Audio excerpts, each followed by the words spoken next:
принципе, біздің елде дым өзгермеді ата. Жоқ, өзгерді ғой. Мысал дейсің бе? Біз ұлттар лигасында, С дивизионында, топтық кезеңде жеңімпазбыз. Тарихтың алтын парағы. Келесіде Б дивизионда бақ сынаймыз.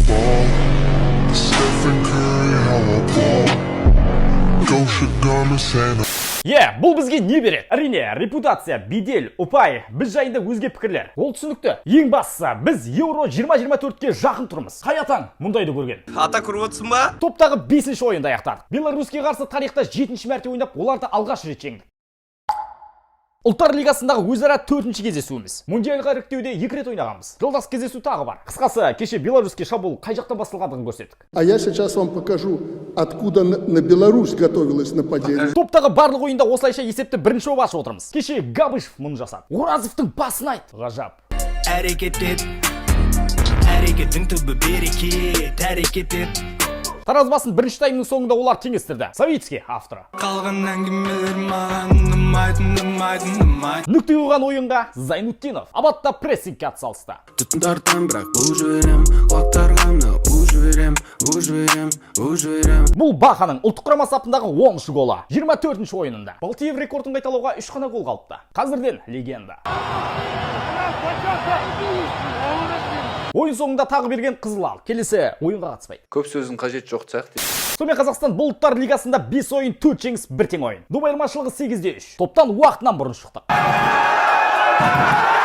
Осылайша ағорыстар ақыры бізден жеңілді. 7-ші ойында. 7 бекерден бекер кейл сан емес екен біз үшін. Мы не отдали, они сами забрали, правильно сделали. Басавкер Магомед Адиевке алғыс айтамыз. Тым қысқа уақытта команда жасақтап сенсация жасады. Ахмат Уралдардан ұсыныс түскеніне қарамастан бастағансыз соңына жеткізді. Респект.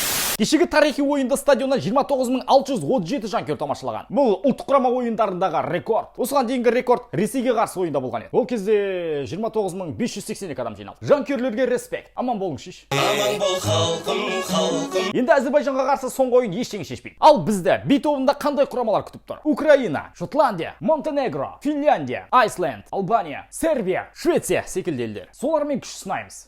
Енді Еуроға қатысу мүмкіндігімізді саралайық. Әзірге С дивизиондағы өзге топтардағы лидерлер Түркия, Грузия, Грекия. Солардың бірімен тоғыспа кездесу өткізуіміз мүмкін. Жартылай финалдық және финалдық. Егер бұл елдер Еуроға іріктеуде турнирге тікелей жолдама алып жатса, онда автомат түрде екінші орындағы командалармен жүздесіп қалуымыз ықтимал. Алда көре жатармыз. Бұл ойындар 2024 жылы өтеді.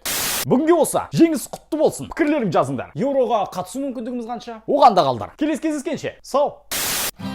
Астанов Қуатбах, Тейор Зайнутдинов, Нұралы Әліп Рамазаньян Нұразов, тағы берген Асхат Айымбетов, Аслан Эльхан Бағдат, Шацкий Миша Габышев, Сергей Малый, Досмағамбетов, Абат Парвараговский, Саша Марычкин, Быстров Жумабек, Шацкий Миша Габышев, Сергей Малый, Досмағамбетов, Абат Парвараговский, Саша Марычкин, Быстров Жумабек.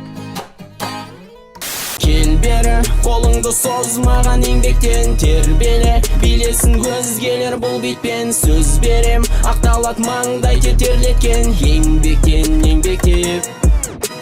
Кел бері, қолыңды созмаған еңбектен тербеле. Билесін өзгелер бұл бетпен сөз берем.